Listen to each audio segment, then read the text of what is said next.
Virgo, hi! Welcome to Mr. Queen PH. At titingnan natin ang energies ng inyong kaperahan, money, career, finances ngayong July 2024. So if you are interested in private readings, meron tayong link sa description at sa pinned comment. Paki-check nyo na lang. Okay, let's see ano yung overall energy ng money, career, finances nyo ngayong July. Two of Cups, okay. So your possible challenge, the King of Pentacles, your opportunity, the Ace of Pentacles, and the blessing is the Queen of Pentacles. Wow. So, marami tayong Pentacles dito, Virgo.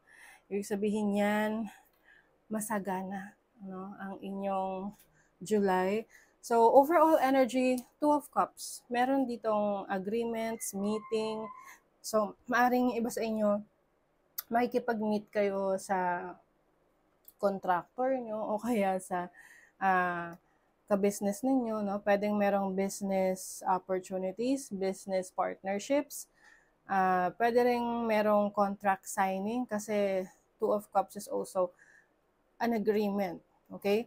If you are in a relationship with someone, romantic connections, or meron kang special someone sa buhay mo, can be anyone na basta malapit sa'yo, like kapatid, parents.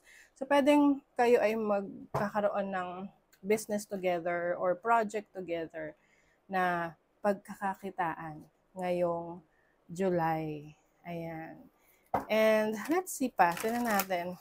What is the Two of Cups? Ano yung Two of Cups? The Seven of Pentacles. Okay, so ito yung mga hinihintay mo na mga projects na medyo natatagalan, no? Pwedeng it took a while bago siya matuloy. Pwedeng you are working on a project with a business partner pero laging nade-delay.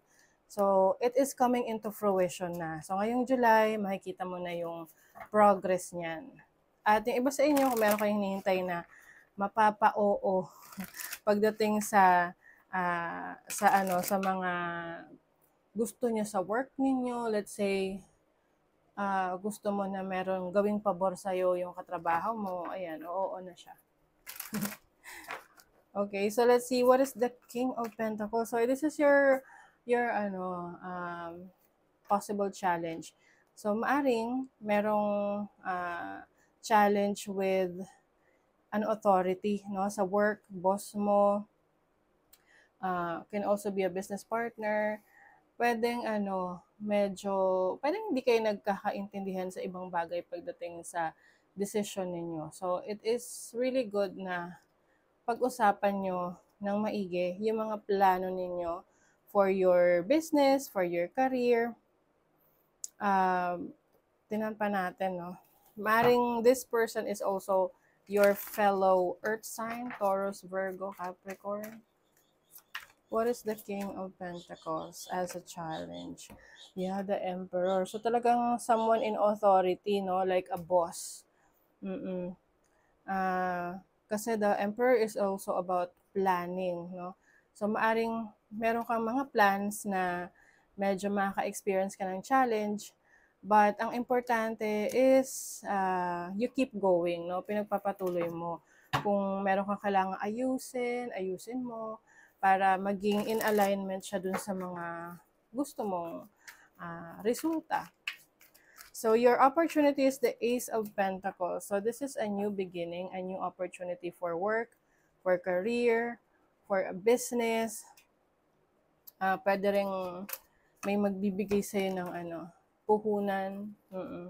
You have the Four of Swords.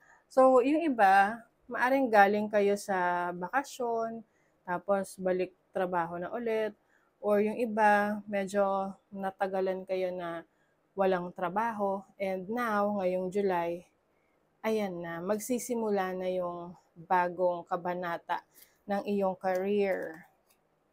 And then for your blessing, napakaganda nito kasi this is the Queen of Pentacles, which is about financial stability, having the resources that you need, feminine energy rin to na someone na nurturing and at the same time provider. So kung ano yung mga needs ng family mo, needs mo, magagampanan mo yan, even sa trabaho at sa career mo. And yung King and Queen of Pentacles are both in the reading. So, maaring you are dealing with a person na very supportive sa ginagawa ng bawat isa. Yung parang pareho kayo ng goals sa buhay, pareho kayo ng mga pangarap, and you are really working together, no? Talagang nagtutulungan kayo para ma-achieve yan. What is the Queen of Pentacles? You have the Chariot. Wow, there is definitely success in your finances, in your career. Yung iba sa inyo, kukuha kayo ng sasakyan, gagamitin nyo for business, o kaya naman malaking tulong to para sa pagpapalago ng inyong negosyo, parang service, no? Iba naman, this is also fulfillment sa inyo. Kung kayo bibili ng sasakyan, maaring ito yung hinihintay nyo na ilalabas na, i-release na. So, ngayong July, marirelease na yan. Okay? So, let's see what else. I also see, a new direction, no? Pwedeng meron kang bagong path na tinitake ngayon. Bagong work, bagong career, bagong kontrata, bagong project. Okay? So, let's see, ano pa? For Virgo. Money, career, finances. For Virgo. Unfinished symphony. So, meron ka ng finally, no, tatapusin yung mga hindi mo pa nakukumpleto na mga projects or yung mga bagay na kailangan mong isettle. Ngayong July, matatapos na yan. Okay? You also have co-create. O, ayun na nga. You are going to work with someone, collaborate with someone. If you are, kung ikaw ay isang content creation, into creatives ka, meron kang i-involve na ibang tao para tulungan ka, or di ba sabi nila, two heads are better than one. Yan.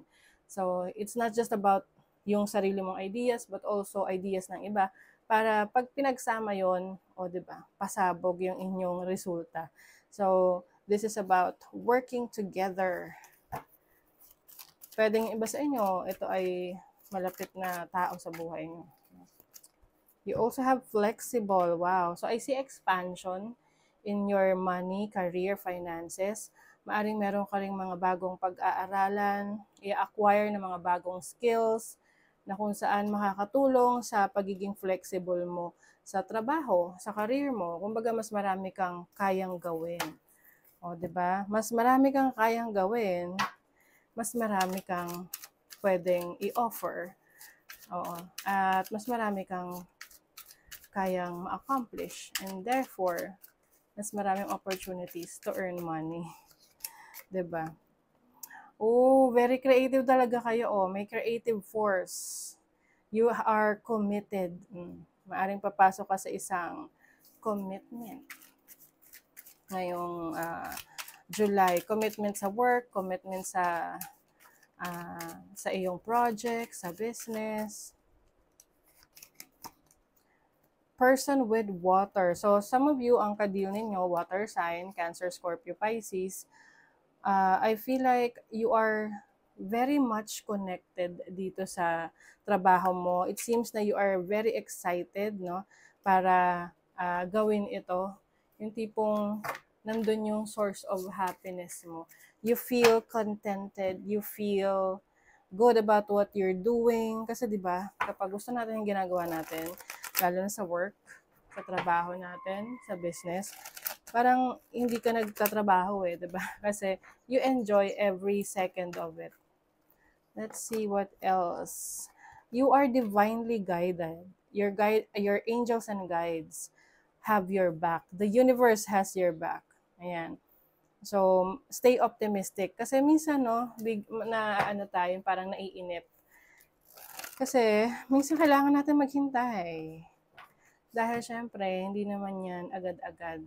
No? Hindi naman agad-agad nagmamanifest yung mga gusto natin. Kailangan rin natin ng patience, o diba? And determination. Okay? You have to be determined in what you do, sa goals mo. Consistency is the key. You always have to show up, no? Dapat nandyan ka lagi. Hindi ka absent sa mga pangarap mo. Okay. Feel and allow a deeper sense of peace to fill you now. This is a divine quality. Wow. So, I feel like yung iba sa inyo, like what I mentioned kanina, masaya kayo sa ginagawa nyo, and kung masaya kayo sa trabaho, career, business ninyo, andun yung fulfillment, andun yung kapayapaan ng isip, di ba? Your success is now at hand. Allow the abundance to flow to you effortlessly. O, hawak mo na. Nasa mga kamay mo na yung success, Virgo. Okay? So, that is your reading. Thank you so much. Bye!